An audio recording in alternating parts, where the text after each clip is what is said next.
ನಮಸ್ಕಾರ. ನಮ್ಮ ಅಡುಗೆ ಚಾನಲ್ಗೆ ಸ್ವಾಗತ. ಯಾರೆಲ್ಲ ನಮ್ಮ ಚಾನಲ್ ಸಬ್ಸ್ಕ್ರೈಬ್ ಮಾಡಿಲ್ಲ ಪ್ಲೀಸ್ ಸಬ್ಸ್ಕ್ರೈಬ್ ಮಾಡಿ. ನಾ ಹಾಕುವಂಥ ವಿಡಿಯೋ ನಿಮಗೆ ಮೊದಲು ಬರ್ತಾವೆ.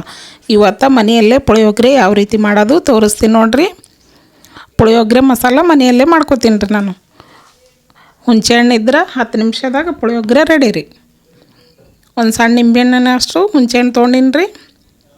ಹುಣಸೆಹಣ್ಣು ತೊಳಿತೀನಿ ರೀ. ಅದು ಹುಣಸೆಹಣ್ಣು ತೊಳೆದು ಸ್ವಲ್ಪ ನೀರು ಹಾಕಿ ಸ್ವಲ್ಪ ಹಾಕ್ಬೇಕ್ರಿ ನೀರು. ಹುಣಸೆಹಣ್ಣು ಎಷ್ಟು ಹಾಕಿದೆವು ಅಂದರೆ ಹುಣಸೆಹಣ್ಣು ರಸ ಗಟ್ಟಿ ಬರ್ತದೆ.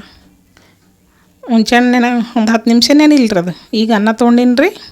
ಅನ್ನ ಉದುರಿರ್ಬೇಕು, ಆರಿರ್ಬೇಕು ರೀ, ಬಿಸಿ ಇರಬಾರ್ದು. ಅಂದ್ರೆ ಪುಳಿಯೋಗರೆ ಚಂದ ಆಗ್ತದೆ ರೀ, ಬಿಡಿ ಬಿಡಿ ಆಗ್ತದೆ. ಈಗ ಮಸಾಲೆ ರೆಡಿ ಮಾಡ್ಕೊತೀನಿ ರೀ. ಹುಣಸೆಹಣ್ಣು, ಕೊಬ್ಬರಿ, ಬೆಲ್ಲ, ಕೆಂಪು ಖಾರ, ಉಪ್ಪು, ಅರಿಶಿನ, ಶೇಂಗಾ ಬೀಜ, ಉದ್ದಿನಬೇಳೆ, ಕಡಲೆಬೇಳೆ, ಕರಿಬೇವು, ಎಳ್ಳು. ಈಗ ಒಗ್ಗರಣೆ ರೆಡಿ ಮಾಡ್ಕೊತೀನಿ ರೀ. ಗ್ಯಾಸ್ ಮ್ಯಾಗ ಒಂದು ಪಾತ್ರೆ ಇಟ್ಟೀನಿ. ಪಾತ್ರೆ ಬಿಸಿ ಆಗ್ಯದ ರೀ. 2 ಸ್ಪೂನ್ ಎಣ್ಣೆ ಹಾಕ್ಕೋತೀನಿ. ಎಣ್ಣೆ ಬಿಸಿ ಅಲ್ರಿ ಇದು. ನೀವು ಎಷ್ಟು ಮಾಡ್ಕೋತೀರಿ ನೋಡ್ಕೊತವ್ರಿ. ನಾ ಎಷ್ಟು ಮಾಡ್ಕೊಳತ್ತೀನಿ. ಈಗ 2 ಸ್ಪೂನ, 1 ಸ್ಪೂನ್ ಕಡಲೆಬೇಳೆ, 1 ಸ್ಪೂನ್ ಉದ್ದಿನಬೇಳೆ ಹಾಕ್ಕೊಂಡು ಫ್ರೈ ಮಾಡ್ತೀನಿ ರೀ. ಇದು ಈಗ ಸ್ವಲ್ಪ ಕಲರ್ ಚೇಂಜ್ ಆಗ್ಬೇಕು ರೀ. ಕಡಲೆಬೇಳೆ ಉದ್ದಿನಬೇಳೆಯು ಕಲರ್ ಚೇಂಜ್ ಆಗ್ಯಾವ. ಶೇಂಗಾ ಬೀಜ ಹಾಕ್ಕೋತೀನಿ. ಶೇಂಗಾ ಬೀಜ ಕಡಕ್ ಫ್ರೈ ಮಾಡ್ಬೇಕು ರೀ. ಈ ಥರ ಮನ್ಯಾಗೂ ಒಂದು ಸಲ ಟ್ರೈ ಮಾಡಿ ನೋಡಿರಿ. ಕೊಂಡು ತರೋದೇ ಹತ್ತಲ್ಲ ಪುಳಿಯೋಗರೆ ಮಸಾಲ. ಮನೆಯಲ್ಲೇ ಹುಣಸೆಹಣ್ಣು ಇದ್ರೆ ಮಾಡ್ಕೊಂಡು ಬಿಡ್ಬೋದು ರೀ. ಶೇಂಗಾ ಬೀಜ ಕಡಕ್ ಫ್ರೈ ಆಗ್ಯಾವ ನೋಡ್ರಿ. ಈಗ ಅವನು ಕರಿಬೇವು ಹಾಕ್ಕೋತೀನಿ. ಕರಿಬೇವು ಸ್ವಲ್ಪ ಫ್ರೈ ಅಲ್ರಿ, ಅದು ಕಡಕ್ ಆಗ್ಬೇಕದು. ಎಣ್ಣೆಗೆ ಕಡಕ್ ಆಗ್ಯದ್ರಿ ಕರಿಬೇವು. 1 ಸ್ಪೂನ್ ಎಳ್ಳು ಹಾಕ್ಕೋತೀನಿ. ಎಳ್ಳು ಆಪ್ಷನಲ್ಲ, ಬೇಕಂದ್ರೆ ಹಾಕ್ಕೋಬೋದು, ಬೇಡ ಸ್ಕಿಪ್ ಮಾಡ್ಬೋದು. ಎಳ್ಳು ಹಾಕಿದ್ರೆ ಟೇಸ್ಟ್ ಬರ್ತದೆ, ಹಾಕ್ತೀನಿ ರೀ ನಾ. ಈಗ ಹುಣಸೆಹಣ್ಣು ಹಾಕ್ಕೋತೀನಿ ರೀ. ಹುಣಸೆಹಣ್ಣು ರಸ ಗಟ್ಟಿ ಮಾಡಿ ಹಾಕ್ಕೋಬೇಕ್ರಿ. ಎಷ್ಟು ಪುಳಿಯೋಗರೆ ಮಾಡ್ಕೋತೀವಿ ನೋಡ್ಕೊಂಡು ಅಷ್ಟು ಹುಣಸೆಹಣ್ಣು ಹಾಕ್ಬೇಕ್ರಿ. ಹಾಕ್ಕೊಂಡು ನೋಡ್ರಿ. ಈಗ ಎಷ್ಟು ಗಟ್ಟಿಗ್ಯದ ನೋಡ್ರಿ ಹುಣಸೆಹಣ್ಣು ರಸ.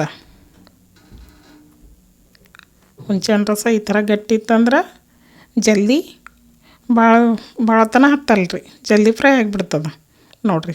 ಎಷ್ಟು ಬೇಗ ಆಗ್ತದೆ ನೋಡಿರಿ. ಈಗ ಬೆಲ್ಲ ಹಾಕ್ಕೋತೀನಿ ರೀ. ಒಂದು ಸ್ವಲ್ಪ ಬೆಲ್ಲ ಟೇಸ್ಟ್ ನೋಡ್ಕೊಂಡು ಹಾಕೋರಿ ನೀವು. ಈ ಖಾರ ಸಿಹಿ 2 ಸಮ ಪ್ರಮಾಣದಾಗಿತ್ತಂದ್ರೆ ಪುಳಿಯೋಗರೆದು ಟೇಸ್ಟ್ ಚಂದ ಬರ್ತದೆ ರೀ. ಅರ್ಶಿಣ ಪುಡಿ ಆಪ್ಷನಲ್ಲ, ಬೇಕಂದ್ರೆ ಹಾಕ್ಕೋಬೋದು, ಬೇಡ ಸ್ಕಿಪ್ ಮಾಡ್ಬಾರ್ದು ರೀ. ಖಾರ ನೋಡ್ಕೊಂಡು ಹಾಕೋರಿ.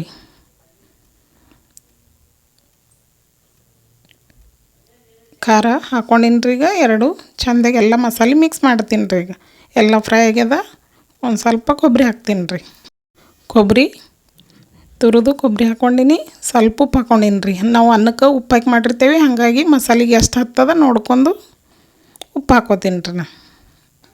ಇದೆಲ್ಲ ನೀಟಾಗಿ ಮಿಕ್ಸ್ ಆಗ್ಯದ್ರಿ. ಈಗ ಅಲ್ಲಿ ಸೇಮ್ ನಾವು ಅಂಗಡಿಯಿಂದ ಕೊಂಡು ತಂದು ಮಸಾಲೆ ಥರನೇ ಆಗ್ಯದ ನೋಡಿರಿ. ಈಗ ಅನ್ನ ಹಾಕ್ಕೋತೀನಿ ರೀ. ಅನ್ನ ಆರೋದಿತ್ತಂದ್ರೆ ಪುಳಿಯೋಗರೆ ಚಂದ ಆಗ್ತದೆ ರೀ. ಈಗ ಅನ್ನ ಹಾಕಿ ಎಲ್ಲ ನೀಟಾಗಿ ಮಿಕ್ಸ್ ಮಾಡ್ಕೋತೀನಿ ರೀ. ಎಲ್ಲ ಚೆಂದಾಗಿ ಮಿಕ್ಸ್ ಮಾಡಿಕೊಂಡು ನೋಡಿರಿ.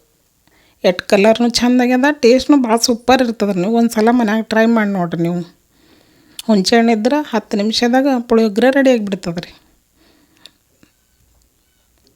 ನೋಡಿರಿ ಕಲರ್ನು ಚೆಂದಾಗ್ಯದ.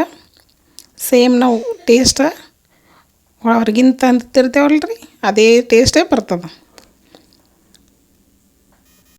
ನಾವು ಮನೆಯಾಗೆ ಮಾಡಿದ್ದೇವೆ ಮಸಾಲೆ ಅನ್ನೋದು ಗೊತ್ತೇ ಆಗಲ್ಲ ರೀ, ಅಷ್ಟು ಟೇಸ್ಟ್ ಆಗ್ತದೆ. ಒಂದು ಸಲ ನೀವು ಟ್ರೈ ಮಾಡಿ ನೋಡಿರಿ ಇದೇ ಥರ. ಎಲ್ಲ ಮಿಕ್ಸ್ ಮಾಡೀನಿ ರೀ. ಈಗ ಒಂದು 2 ನಿಮಿಷ ಮುಚ್ಚಿಡ್ತೀನಿ.